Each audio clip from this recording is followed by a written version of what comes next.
of Pak Army, war with India, coup and military rule in Pakistan, etc. But do you know that Pakistani Army is the only army in the world which does business? They runs their entire business through 4 trusts. This includes Army Welfare Trust, Military Foundation, Shaheen Foundation and Baria Foundation. Pak Army earns a lot from milk and dairy to cement business. Annual revenue of Pak Army is $27 billion. Pak Army has stake in around 100 sectors. According to report of 2008 by Al Jazeera, its value was estimated by defense analyst Aisha Siddique to be around $20 billion in the year 2007, which today has crossed $100 billion after 15 years. Whereas the total GDP of Pakistan is about $340 billion. Whereas the value of business of Pak Army itself is more than $100 billion. This includes housing, petrol pumps, industrial plants, banks, schools, universities, bakeries, milk dairies, cement plants and clothing factories. You must be knowing former Pak Army Chief Qamar Javed Bajwa. According to a report by the Economic Times, total wealth of the Bajwa family is more than $55 million. Shocking. In 2015, the declared assets of General Bajwa's wife were zero, which after 8 years is now more than $9.7 million. Let us tell you the story and history of the business empire of Pak Army. Pakistan Army started business in 1954 through Army Foundation. Pakistan Army first started the first welfare foundation in 1954. In 1954, Army Chief General Ayub Khan and Defence Secretary Major General Iskandar Mirza created the Fauji Foundation. This welfare foundation was started from the fund which Pakistan received at the time of partition. In India, this fund was distributed among the soldiers involved in the Second World War, but Pakistan's military used it to start its own big industrial projects. Senior generals of the Pakistani Army and other army officers then had so much authority that they could use these welfare funds in commercial ventures. In the 50s, Pakistan was struggling on both political and economic fronts. Pakistan's first Prime Minister Liaquat Ali Khan was assassinated in 1951. The second Prime Minister, Quleen Khwaja Nizamuddin, also died in 1953.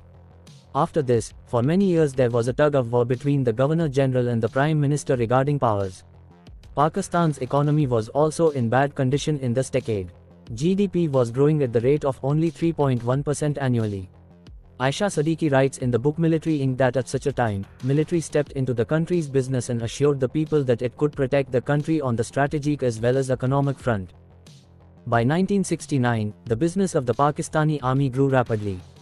The military business grew rapidly amid political instability in Pakistan between 1954 and 1969. In 1958, Major General Iskandar Mirza, the first president of Pakistan, dismissed the Pakistani parliament and the government of Prime Minister Feroz Khan Noon. By imposing martial law in the country, the reins of the country were handed over to Army Commander-in-Chief General Ayub Khan. 13 days later, Ayub Khan removed the president of the country from the post in a coup. In this way the entire political power came to the Pakistan Army. Due to this, the army also expanded its business in many sectors. However, in the years after 1969, tension started increasing between East Pakistan means today's Bangladesh and West Pakistan. Then army's business also slowed down.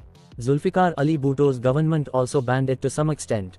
Aisha Siddiqui says in her book Military Inc. that one reason for this is that in India, there are rules and regulations regarding what the army can do and what it cannot do.